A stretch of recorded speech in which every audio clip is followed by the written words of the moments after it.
Brother ইসলাম মুআদ্দাস সামানিক রে বাবু, তাই আপনাদেরকে বলতে চাই রে বাবা, আমরা নবী মুস্তাফার উম্মত হয়ে দুনিয়াতে এসেছি, তাইলে বলুন না আমাদের নসিব ভালো না খারাপ?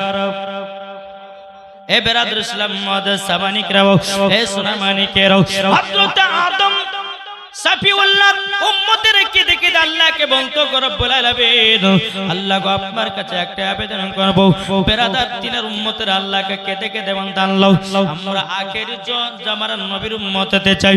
আল্লাহ বলে হতে পারবে না। মুসা কালিমুল্লাহর উম্মতের কে দেখে আল্লাহকে বলে আল্লাহ, আল্লাহ গো আমরা আখেরি জামানার নবীর উম্মত হতে চাই।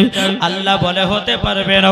হযরত ইব্রাহিম খলিলুল্লাহর উম্মতের কে দেখে আল্লাহকে বন্ত বলে আল্লাহ আমরা আখেরি জামানার নবীর উম্মত হতে চাই। তাহলে বলুন না বাবা, আল্লাহ বলে হতে পারবে না। আমরা নবীর উম্মত হয়েছি, তাইলে বলুন আমাদের নসিব ভালো না খারাপ? জি ভালো, তাই না? তাইলে এত ভালো হওয়ার পরে কেন আমরা সুদ খেলাম, কেন আমরা মদ পান করতেছি, কেন আমরা জিনা করতেছি, কেন আমাদের নামাজ রোজা নাই? ও বাবাজি মুসলমান ভাইরাও, ওগো সোনা মানিকেরাও, আমার আল্লাহ পাক আল্লাহ তাআলা বলছো আমার বান্দা বান্দিরাও, তোমরা যদি আমার নবী মুস্তাফাকে যদি এক বিন্দু যদি মোহাব্বত করে নাও, আমার আল্লাহ বলতেছেন মরার পরে জান্নাতি জান্নাতি। জোর বলেন বাবাজি মুসলমান ভাইরাও, তাই আপনাদেরকে বলতেছে বাবা, আমার আল্লাহ পাক আল্লাহ তাআলা হাদিসে কুদসির মধ্যে বলে লাউলা মুহাম্মাদুন ওয়া উম্মাতুহু, আমার আল্লাহ পাক আল্লাহ তাআলা হাদিসে কুদসির মধ্যে বলতেছেন নবী এবং তার উম্মতকে যদি তৈরি না করতাম লামা খালাকতুল জান্নাহ, আমি জান্নাতকে বানাতাম না, ওয়ালান নাহার আমি দিনকে বানাতাম না, ওয়ালাল কমার আমি তারাকে বানাতাম না, ওয়ালা শামস এবং আমি সূর্যকে বানাতাম না, ওয়ালা মুরসালা সম্মানীয় ব্যক্তিকে বানাতাম না, ওয়ালা ইয়াকা এ মুসা নবী তুমিও শুনে রেখে দাও আমি তোমাকেও বানাতাম না। জোর বলেন। তাইলে বাবাজি আমার আল্লাহ বলছো নবী এবং তার উম্মতকে যদি আল্লাহ না বানাতেন, আমার আল্লাহ বলে আমি দুনিয়ার কোন জিনিসকে তৈরি করতাম না। তাইলে বলুন না ওই নবীকে মোহাব্বত করতে হবে কি হবে না? এই এই মাইক মান এই বলো না, তুমি ইকো কমিয়ে দাও, এমনি বিনা মিকে চালাও, এত ইকো দিলে হয় বাবা? আপনাদেরকে বলতে চাই আল্লাহ পাক আল্লাহ তাআলা আমাদের সকলকে যেন নবীজির গোলাম বানিয়ে নেয়। কি ঠিক এটা? আসুন তাইলে বাবা এই নবীকে আমরা মোহাব্বত করতে রাজি আছি না নাই? জি, ইমাম হাসান ইমাম হোসাইন রাদিয়াল্লাহু তাআলা আনহুর জীবনী শুনবেন, কিন্তু বাবাজি আমার নবী মুস্তাফার প্রেমিক দিবানা হওয়া লাগবে। কি তো বলতেছে মন যদি দিতে হয় নবীকে দিও, ভালো যদি বাঁচতে হয় নবীকে বাসো। জোর হবে না?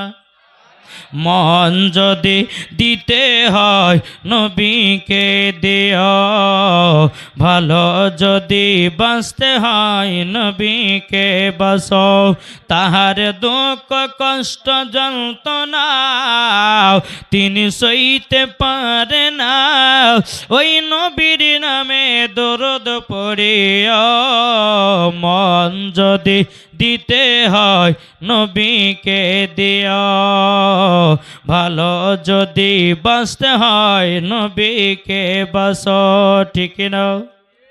নবী আমার দাঁড়িয়ে থাকবেন জাহান্নামের গেটে, জালসা শোনা মুমিনদেরকে জান্নাত নিয়ে যাবে। নবী আমার দাঁড়িয়ে থাকবেন জাহান্নামের গেটে, কিয়ামত করা মুমিনদেরকে জান্নাত নিয়ে যাবে। ওই নবীর নামে তোমরা শুধু, ওই নবীর নামে তোমরা শুধু আরে মিলাদি করিও। মন যদি দিতে হয় নবীকে দিও। জোরে কানো সুবহানাল্লাহ।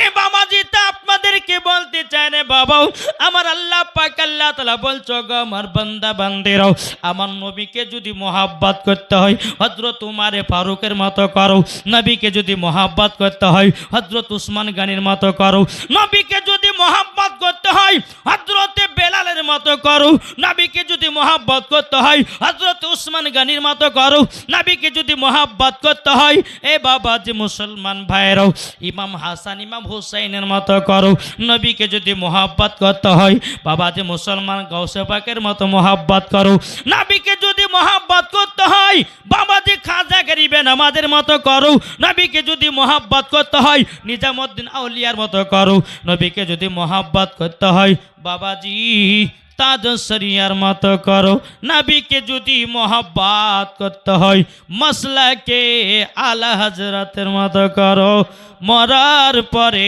জান্নাতি জান্নাতি। কি ঠিক না? তাহলে বাবা আসুন এই নবীকে মহব্বত করব ইমাম হাসান ইমাম হুসাইনের মতন। জোরে বলেন। আমি পবিত্র কোরআন থেকে আপনাদের সম্মুখে আয়াতে কারিমা তেলাওয়াত করেছি। আল্লাহ পাক আল্লাহ তাআলা বলতেছেন কি, কুল্লা আসআলুকুম আলাইহি আজরান ইল্লাল মাওয়াদ্দাতা ফিল কুরবা। আল্লাহ বলতে চায় আমার বান্দা বান্দিরা শোনো, আহলে বায়াতকে মহব্বত করার জন্য তোমাদের কাছে কোনো রকমের পারিশ্রমিক চাই না, শুধু চাই মহব্বত। জোরে বলেন। তাহলে বলুন এই আহলে বায়াতকে আমরা মহব্বত করতে রাজি আছি না নাই? জি, এটা হাত তুলে দেখান তো বাবারা। আজ আহলে বায়াতকে মহব্বত করেন বলেই জান্নাতি বাগানে বসেছেন, ঠিক না বাবাজি?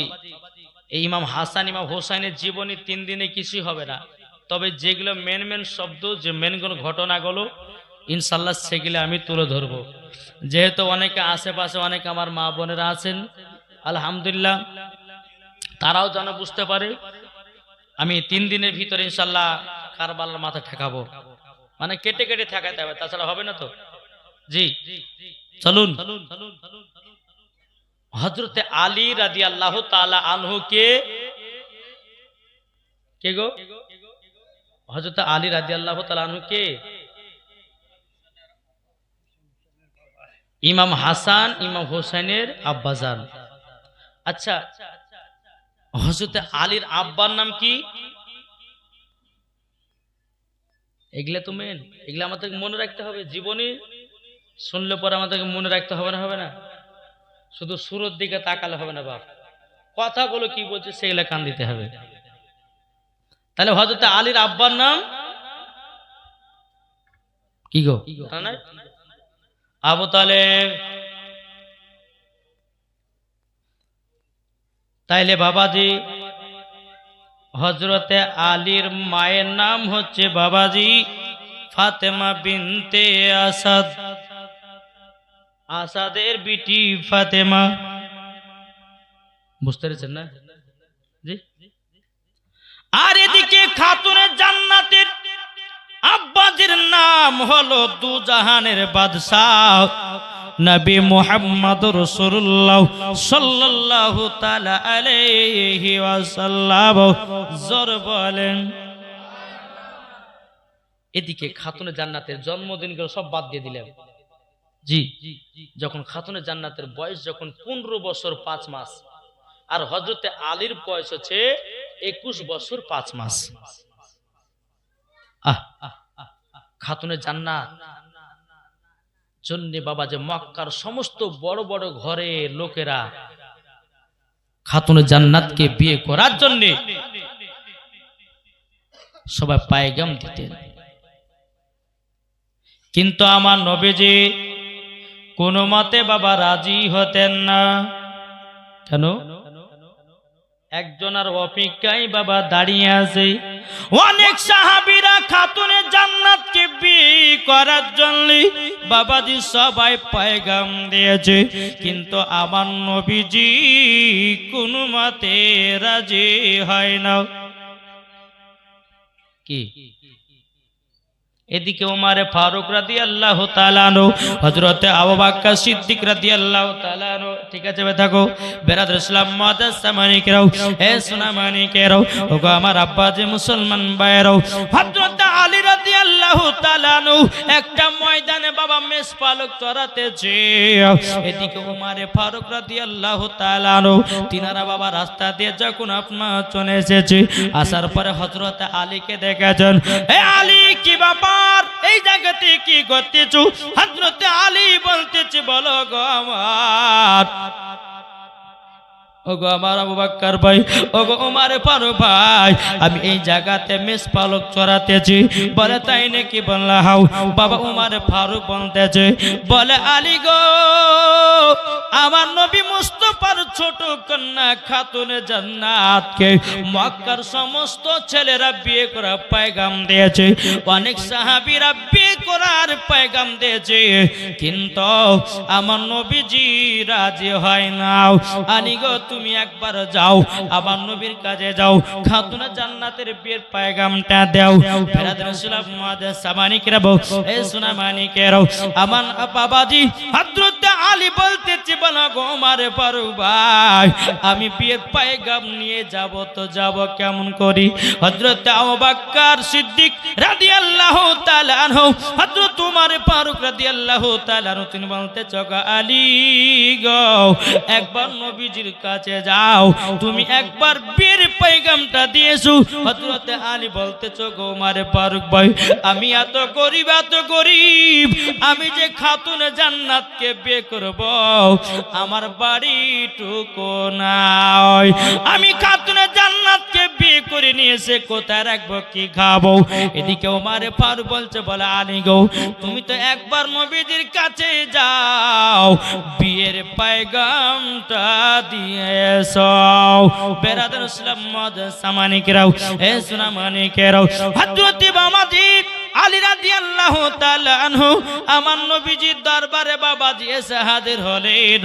হযরত আলী বলতেছে, লাব্বাইক ইয়া রাসূলুল্লাহ, লাব্বাইক হাবিবাল্লাহ, ওগো নবীজি, নবীজি আমার সালাম নিবেন। আমার নবীজি বলতেছে, বলে আলী গো, কি ব্যাপার, ও টাইমের ভিতরে আমার কাছে কেন এসেছো? বাবা হযরত আলী লজ্জাতে মুখ খুলতে পারে না। হযরত আলী রাদিয়াল্লাহু তাআলা আনহু তিনি আপনার কিনা দাঁড়িয়ে আছে। আমার নবী বলছে, আলী, আলী কি ব্যাপার, তুমি কিছু বলো না কেন? আলী কিন্তু মাথা নিচু করে নবী মুস্তাফার সম্মুখে দাঁড়িয়ে আছেন। জোরে বলো সুবহানাল্লাহ। কিছুক্ষণ পর আলী বলছে, হুজুর, আমি আপনার দরবারে কিসের জন্য এসেছেন নবী গো, আপনি তো ভালো করে জানেন, কেননা আল্লাহ পাক আল্লাহ তাআলা আপনাকে গায়বের সংবাদদাতা নবী করে দুনিয়াতে পাঠিয়েছি। ওগো দয়ার নবীজি, আপনি তো ভালো করে জানেন। আমার নবী বলছো, গো আলী, তুমি এসেছো আমার কাছে আমার বেটির বিয়ের পয়গাম নিয়ে এসেছো। জোরে বলেন। এ বাবা যে মুসলমান ভাইরাও, ওগো আমার সোনা মানিকেরাও, যখন বাবা যে কথা বলার পর হযরত আলী রাদিয়াল্লাহু তাআলা আনহু তিনি বাবা দু চোখের পানি ঝরায় কান্না করতে লেগেছে। ওগো নবীজি গো, আপনার বেটি খাতুনে জান্নাতকে আমি বিয়ে করার জন্য এসেছি, কিন্তু নবী গো, আমি এত গরিব, আমি কি খাওয়াবো, কোথায় রাখবো গো নবী? আমার সেইটুকু জন্য আমি আসতে পারি না। আমার নবী বলছে, আলী গো, ওগো আমার আলী, মক্কার সমস্ত বড় বড় লোকেরাও আমার বিটি ফাতেমাকে বিয়ে করার জন্য পয়গাম দিয়েছে, অনেক সাহাবীরা বিয়ে করার পয়গাম দিয়েছে, আমি কোন বিয়েতে রাজি হয় না, কেন জানো? ওগো আলী, আমি তোমার অপেক্ষায় ছিলাম। এর জোরে হবে না সুবহানাল্লাহ। এ বাবাজি মুসলমান ভাইরা, সূরা মানিকেরাও, যখন বাবা এই কথা বলার পরে বাবাজি আমার আমার নবীজি বলতেছে বলে আলী গো আমার তোমার অপেক্ষায় আমি ছিলাম গো আলী। বেরাদুন ইসলাম মুআজ্জাজ সামানিকরাও আমার নবী বলতেছে আলী ও আলী তবে শুনো গো আমার অনেক সাহাবীরা বিয়ের পায়গাম দিয়েছে, তবে শুনে রেখে দাও আমি একটা প্রতিযোগিতা করব, একটা কোরআনের প্রতিযোগিতা করব। এই কোরআনের প্রতিযোগিতায় যে ফার্স্ট হবে আমার পিটির কন্যা খাতুন জান্নাতের সাথে আমি তার বিয়ে পড়ায়া দেব। বাবাজি মুসলমান ভাইয়েরাও একটু গভীর মন দিয়ে বাবা শুনবেন। বাবাজি মুসলমান, যেহেতু কারবালার জীবনী আপনারা করেছেন, ইমাম হাসান ইমাম হোসাইনের জীবনী বাবা শুনবেন। মন পুরা থেকে যদি মন দিয়ে না শুনে কিছুই বোঝা যাবে না। কি বুঝতে পারবেন? জি, এদিকে আলী রাদিয়াল্লাহু তাআলা বাড়ি গেলেন, এদিকে এক পা দুপা করে খাতুনের জান্নাত তিনি ঘরের ভিতরে আল্লাহর ইবাদত করতেছেন। জোরে বলেন সুবহানাল্লাহ। ও মা খালা, যেই খাতুনের জান্নাত কাকে বলে, যেই মা ফাতেমা জীবন কোনদিন মিথ্যা কথা বলতেন না, তারই নাম ছিল খাতুনের জান্নাত। জোরে বলেন এ মা কালা খাতুনের জান্নাত কার নাম? জীবনে এক ওয়াক্ত নামাজ কাজা করতো না। আর আমাদের ঘরের মা বোনেরাও এরা জীবনে কোনোদিন সিরিয়াল কাজা করে না। এটাই হলো আমার মা বোনদের ঘরের পরিচয়। কি গো, ঠিক না? আরে দিন করো মলবেগিরি, আর রাতে করো মুরগি চুরি রে। কি গো, দিনের বেলা খুব সুপুস হবে, গভীর রাত হয়ে গেছে, সব ঘুমিয়ে গেছে, চল মুরগি চুরি করে আসি গে। আছে না, অনেক ভণ্ড আছে দেখবেন এরকম করে। জি শুনে মন দিয়ে শুনে কথা। আমার নবীজি এসে বলছে বেটি ফাতেমা আজকে তোমার একটা বিয়ের পায়গাম নিয়ে এসেছি। নবীজি মুচকি মুচকি হাসছেন, খাতুনে জান্নাতকে বলছেন। খাতুনে জান্নাত মনে মনে ভাবছে কি ব্যাপার, আমার আব্বা তো বহুত দিন বিয়ের ঘটনা বিয়ের পায়গাম নিয়ে এসেছে, এত তো মুচকি হাসেন নাই। আজকে আমার আব্বা জানে এত হাসছে কিসের জন্য? আমার নবীজি বলছো বেটি ফাতেমা গো আজকে তোমাকে এমন একজন বিয়ের পায়গাম দিয়েছে, তিনি হচ্ছেন আল্লাহর বাগ, তিনার নাম হলো শেরে খোদা। জোর হবে না সুবহানাল্লাহ? ও বেটি ফাতেমা, যে আলী খাইবারের যুদ্ধতে একা 70 মনে ঢালকে নিয়ে যে যুদ্ধ করেছে, বেটি গো তার সঙ্গে তোমার বিয়ের পায়গাম। এখন বাবা খাতুনে জান্নাত মনে মনে চিন্তা করছে আল্লাহ গো মক্কার সমস্ত বড় বড় লোকেরা বিয়ের পায়গাম দিয়েছে, আব্বা জানতে এত নাম করে নাই, আজকে কেন এত নাম করতেছে? মা ফাতেমা মনে মনে ভাবছে আল্লাহ গো নিশ্চয় তাহলে আমার আব্বা জানের পছন্দ, তারই জন্য এত নাম করতেছে। এখন মা ফাতেমা বলছে আব্বা জান আপনি যার সাথে বিয়ে দিবেন আব্বা গো আমি তাকে বিয়ে করতে রাজি আছি। জোরে বলেন না সুবহানাল্লাহ। আর এখনকার ঘরের আমার বোনেরা বাপ যদি বলে বেটি তোর জন্য একটা জামাই খুঁজেছি, বলে বেটা আব্বা চলবে না, আমার নিজের পছন্দর মতো যদি হয় বিয়ে করব, আর পছন্দর মতো যদি না হয় বিয়ে করব না। এখন আব্বার ধুড়া জামাই নিচ্ছে না, আমার ধুড়া জামাই নিচ্ছে না। এখন বেটিরাই বাবা নিজে নিজে চয়েস করে নিতেছে। ঠিক না? এখন মানছে, কলেজে পড়ছে, প্রাইভেটে যাচ্ছে, কোন যাচ্ছে, হ্যাঁ একটু বাবাজি মিঠা মিঠা কথা, দুদিনে নাম্বার, 3 দিনে বাবাজি হ্যাঁ ভালোবাসা, 4 দিন করে ভালো, সবকিছু শেষ করে দিয়ে যা। কি ঠিক না? এদিকে মা ফাতেমা রাদিয়াল্লাহু তাআলা আনহা তিনি বলতেছে বলো গো আব্বাজান আপনি যার সঙ্গে বিয়ে দিবেন আমি তাকে হাসতে হাসতে স্বামী বলে কবুল করে নেব। বেরাদার ইসলাম মুআজ্জাজ সামানে কিরাম, আমার নবীজি সমস্ত সাহাবীদেরকে ডাকলেন বাবা ও সাহাবীরা কাল সকাল বেলাতে কোরআনের প্রতিযোগিতা, যে সাহাবীরা আমার বিটি ফাতেমাকে বিয়ে করে পয়গাম দিয়েছিল, আমি ওই সাহাবীদেরকে নিয়ে একটা প্রতিযোগিতা করতে যাই, তুমি তাদেরকে এলান করে দাও। সমস্ত সাহাবীদেরকে জানিয়ে দিল। মুসলমান ভাইরা সুরামানিকেরাও সকাল হলো, সকাল হওয়া যাওয়ার পর বাবাজি মুসলমান ভাইরা সমস্ত সাহাবীরা নবীর দরবারে হাজির হয়ে গেছে রে বাবাও। তিনারা কোরআন পড়তে লেগেছে। কোরআন পড়তে পড়তে পড়তে পড়তে পড়তে পড়তে একজন সাহাবী বলছে, নবী গো, প্রতিযোগিতাকে আমার নবীজি বলতে, জগৎ সাহাবীরাও যে আগে খতম তুলতে পারবে তার সাথে আমার বিটি ফাতেমার বিয়ে পড়ায়া দেব। জোর বলেন সুবহানাল্লাহ। সমস্ত সাহাবীরা বাবা জোতাল দিয়ে বাবা কোরআন পড়তে আছি। বাবাজি হযরতে আলী কিন্তু আসে না বাবাও। 1 ঘন্টা হয়ে গেল, 2 ঘন্টা হয়ে গেল, 3 ঘন্টা পার হওয়ার পর হযরত আলী রাদিয়াল্লাহু তাআলা আনহু তিনি বাবা নবীজি দরবারে এসেছেন। আমার নবীজি বলছে, বলে আলী গা তো লেটে কেন? বলে হুজুর গো, আমি একটু কাজে, আমি একটু ফেঁসে গেছিলাম। তখন আমার নবী বলছে, আলী যাও, জলদি করে যাও, তুমি কোরআন পড়তে লাগো। দেখো আমার এই সাহাবীরা 3 ঘন্টা আগে থেকে কোরআন পড়তেছে। যে আগে খতম তুলবে আমি তার সাথে আমার বিটির বিয়ে পড়ায়া দেব। জোরে বলেন সুবহানাল্লাহ।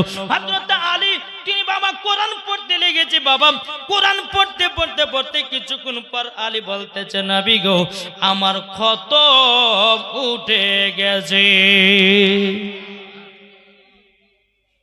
জি, আলী বলতেছে যে আমার খতম উঠে গেছে। সমস্ত সাহাবীরা কিন্তু আলীর দিকে তাকাচ্ছে, ব্যাপার কি রে? 3 ঘন্টা পর, 3 ঘন্টা পর আলী আসলো। আবার আলী বলতেছে আমার খতম আগে উঠে গেছে। মানে সমস্ত সাহাবীরা বলছে, নবী গো, ইয়া রাসূলুল্লাহ, ইয়া হাবিবাল্লাহ, নবী গো, আপনার কাছে একটা আবেদন করতে চাই গো নবীজি। ও গো নবীজি গো, আলী তো লাস্টে বেলাতে এসেছে, আমরা তো অনেকক্ষণ আগে এসেছি, কিন্তু আলীর খতম উঠলো কেমন করি? ও গো দয়াল নবীজি, আমার নবীজি আলীকে বলছে, আলী গো, তুমি তো লাস্টে বেলাতে কোরআন পড়তে লেগেছো, তুমি এত তাড়াতাড়ি খতম তুললা কি করে? আলী বলছে, নবী গো, নবী গো, আমি একটা খতম তুলি নাই, আমি আলী একটা না দুটো নয়, 111টা খতম তুলেছি। জোরে বলেন না সুবহানাল্লাহ। আমার নবী বলছে, আলী গো, দলিল দাও, দলিল দাও, মুখের কথাতে হবে না। আমার আলী বলতেছে, নবী গো, বেয়াদবি মাফ করবেন, আপনি তো বলেছেন সূরা ইখলাস যদি কেউ 3 বার পড়ে তাকে একটা খতমের সওয়াব দেওয়া হয়। নবী গো, আপনি তো বলেছেন সূরা ইয়াসিন যদি কেউ একবার তেলাওয়াত করে, নবী গো, একবার যদি সূরা ইয়াসিন যদি কেউ পড়ে, নবী গো, আপনি বলেছেন 10টা খতমের সওয়াব পাওয়া যায়। ওগো নবীজি, আমি আলী সূরা ইখলাস পড়ি, সূরা ইয়াসিন পড়ে পড়ে একটা নয়, দুটো নয়, আমি 111টা খতম তুলেছি। আমার নবী বলছে, সাহাবীরা, আমার আলী বিনা দলিল ছাড়াও একটাও কথা বলে না। এদিকে সাহাবীরা বলছে যে, এই আমরা তো পারলে এটা পাইতাম রে, কিন্তু মনে তো ছিল না। জি, আমার নবী বলতেছে, সাহাবীরা শোনো, আমি আলীর সঙ্গে আমার বিটি ফাতেমার বিয়ে দেব। যেরকম সুবহানাল্লাহ। তাই বলতেছে, মদিনাতে আছে নবী সোনার মদিনায়, ওই নবীকে ভালোবাসলে যাবে গো জান্নাত। ঠিক না বলেন? কি গো, জড়ো হবে না? সুবহানাল্লাহ। নবী আছেন মদিনাতে সকলের জানা, নবী আমার জিন্দা নবী, কোরআনে প্রমাণ। আরে নাই গো দুঃখ যাহার যাবে সোনার মদিনায়, নবীজির নামে তারা আরে দুরুদ পড়িবে। চলো চলো সবাই মিলে নবীজির যায়, চলো চলো সবাই মিলে নবীজির যায়। বাবাজি মুসলমান ভাইরাও, এ সোনা মানিকেরাও, হযরত আলী বলতেছে, বলো নবী গো, নবী গো, আপনার বিটি খাতুনে জান্নাতকে আমি যে বিয়ে করব গো নবীজি, আমার তো টাকা নাই। নবী গো, আপনার বিটি ফাতেমাকে যদি আমি বিয়ে করতে যাই তাইলে তো টাকা পয়সা দরকার আছে, কিন্তু নবী গো আমার কাছে কোনো টাকা নাই, কোনো পয়সা নাই। আমার নবীজি বলছে, বলে আলী গো, ওগো আলী তবে শোনো গো, তোমার কাছে কি আছে বলো না। হযরত আলী বলছে, বলে নবী গো, আমার কাছে একটা যুদ্ধ করার ঢাল আছে, আমার কাছে একটা ঘোড়া আছে, আর জানো জুলফিকার তলোয়ার আছে। বাবাজি মুসলমান ভাইরাও, এ সোনা মানিকেরাও, আমার নবীজি বলতেছে, বলো গো আলী,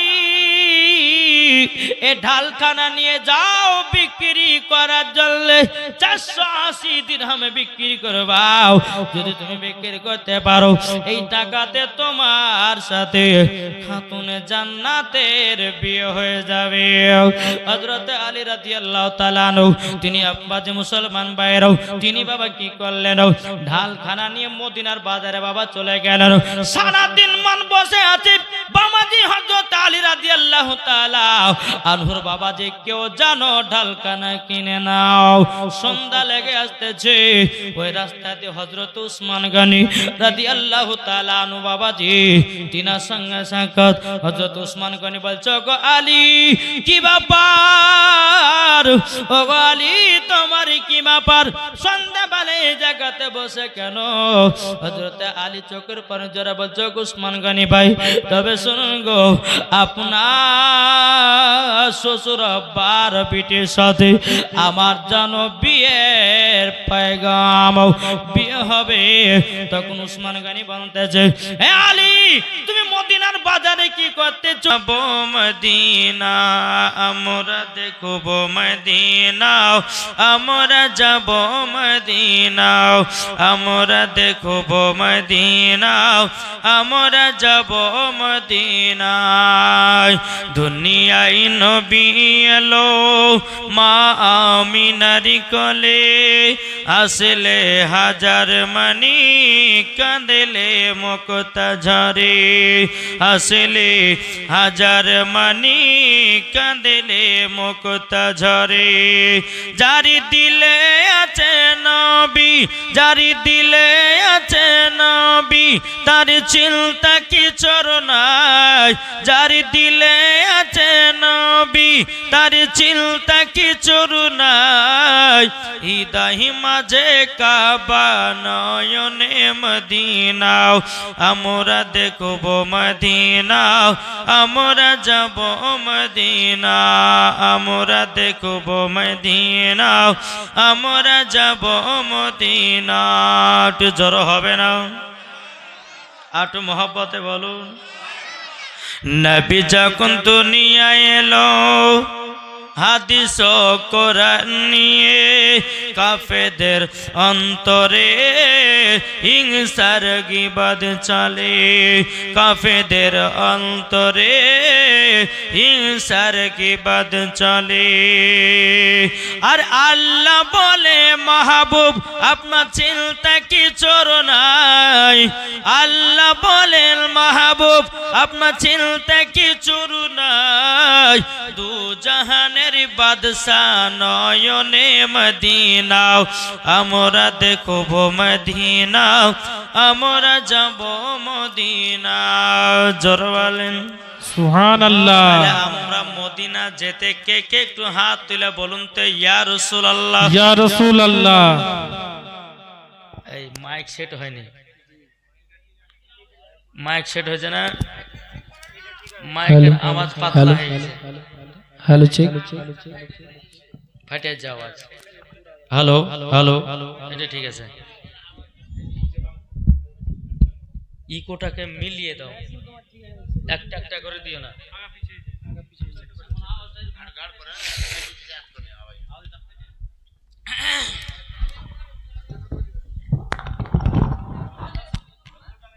হ্যালো বাদুপুর আল্লাহুম্মা, ইকোটাকে এমন করে দাও যে মিলিয়ে দাও, মানে আগে পিছনে টক টক টক করে হচ্ছে, ইকোটা এমন থাকবে মিলিয়ে থাকবে, তাহলে ওয়াজ করতে ভালো লাগবে। ওয়ালা আলি সাইয়্যিদিনা মাওলানা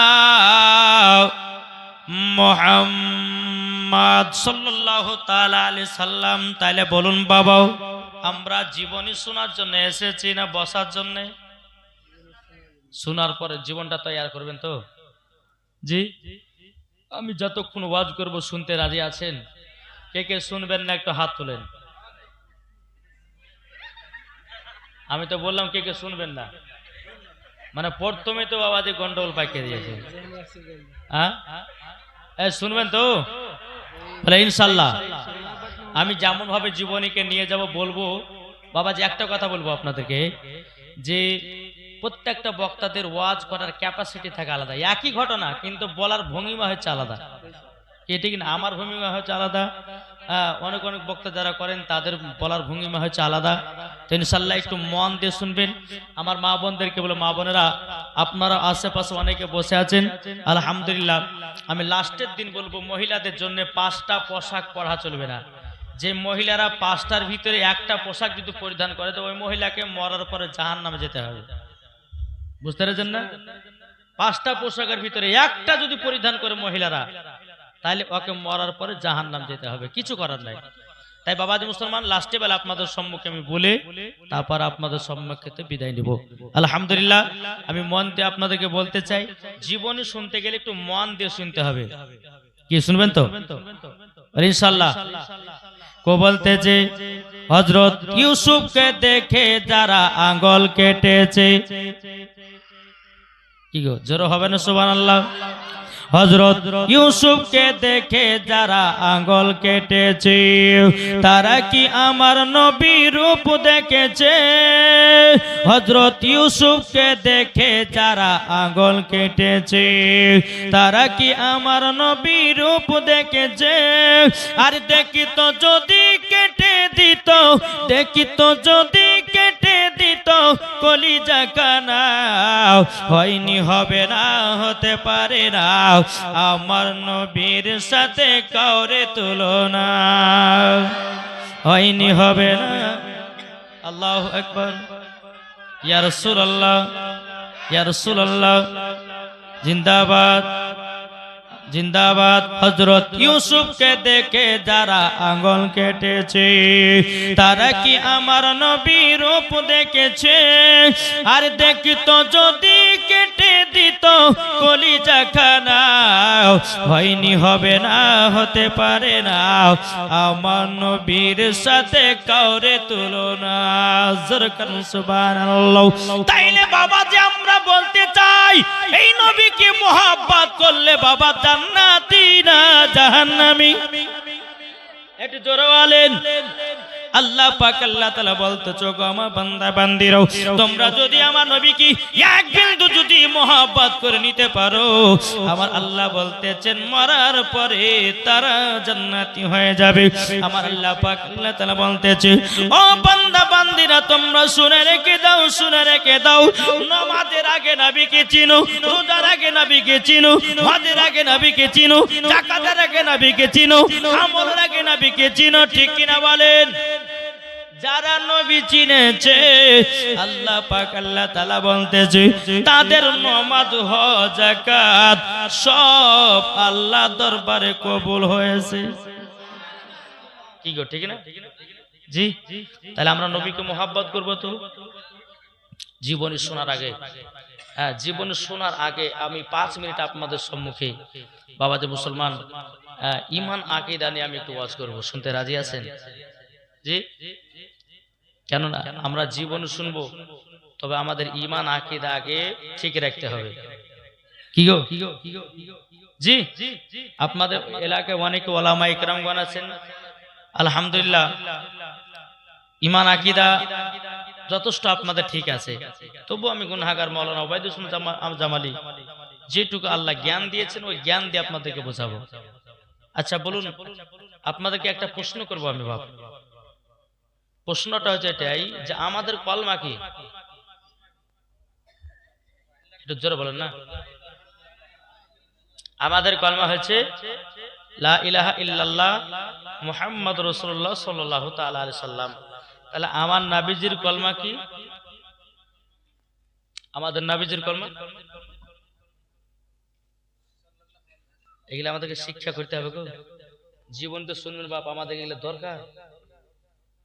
আমার নবীজির কলমা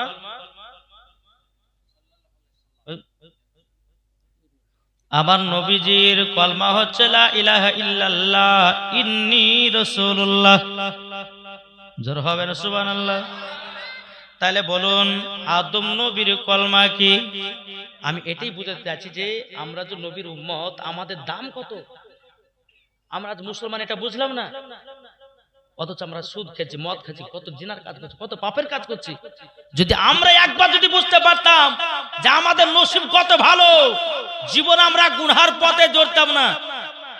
কি গো? তাহলে বলুন আদম নবীর কলমা কি? জানা আছে? কি গো? আদম নবীর কলমা হলো লা ইলাহা ইল্লাল্লাহ মুহাম্মাদুর রাসূলুল্লাহ। কি আমার কথা বুঝছেন? কি টেনশন নিয়ে না, জীবন শোনাবো। জীবন শোনার জন্য আমি আপনাদের এলাকায় এসেছি, তো আমাদেরকে এই জ্ঞানটুকু রাখতে হবে। কি ঠিক না? আচ্ছা দুনিয়া তো নবীগণ কত এসেছে বাবা? নবী কতজন এসেছেন? কি গো জানেন না নাকি? কি ব্যাপারে বুঝতেছি? 1,24,000 পয়গম্বর মতান্তর 2,24,000 পয়গম্বর আমার আল্লাহ পাক আল্লাহ তাআলা পৃথিবীর সরজমিনে পাঠিয়েছেন। এ বাবা আদম নবীর কলমা হলো লা ইলাহা ইল্লাল্লাহ মুহাম্মাদুর রাসূলুল্লাহ। আদম নবীর উম্মতের কলমা হলো লা ইলাহা ইল্লাল্লাহ আদম শফিউল্লাহ। জোরে বলেন না সুবহানাল্লাহ। হযরতে মুসা কালিমুল্লাহর কলমা হলো লা ইলাহা ইল্লাল্লাহ মুহাম্মাদুর রাসূলুল্লাহ। বাবা মুসা কালিমুল্লাহর উম্মতের কলমা হলো লা ইলাহা ইল্লাল্লাহ মুসা কালিমুল্লাহ। হযরতে ইব্রাহিম খলিলুল্লাহর কলমা হলো লা ইলাহা ইল্লাল্লাহ। তিনার লা ইলাহা ইল্লাল্লাহ মুহাম্মাদুর রাসূলুল্লাহ। তিনার উম্মতের কলমা হলো লা ইলাহা ইল্লাল্লাহ ইব্রাহিম খলিলুল্লাহ। তাইলে বল বাবা দুনিয়াতে 1,24,000 পয়গম্বর মাতান্তরে 2,24,000 পয়গম্বর দুনিয়ার সরজমিনে এসেছে বাবা। সমস্ত নবীদের কলমা ছিল লা ইলাহা ইল্লাল্লাহ মুহাম্মাদুর রাসূলুল্লাহ সাল্লাল্লাহু তাআলা আলাইহি সাল্লাম। আমাদের কলমা হচ্ছে লা ইলাহা ইল্লাল্লাহ মুহাম্মাদুর রাসূলুল্লাহ সাল্লাল্লাহু তাআলা আলাইহি সাল্লাম। তাইলে বলুন না যতগুলি নবী এসেছেন তিনাদের কলমা আমাদের কলমা এক কি এক না?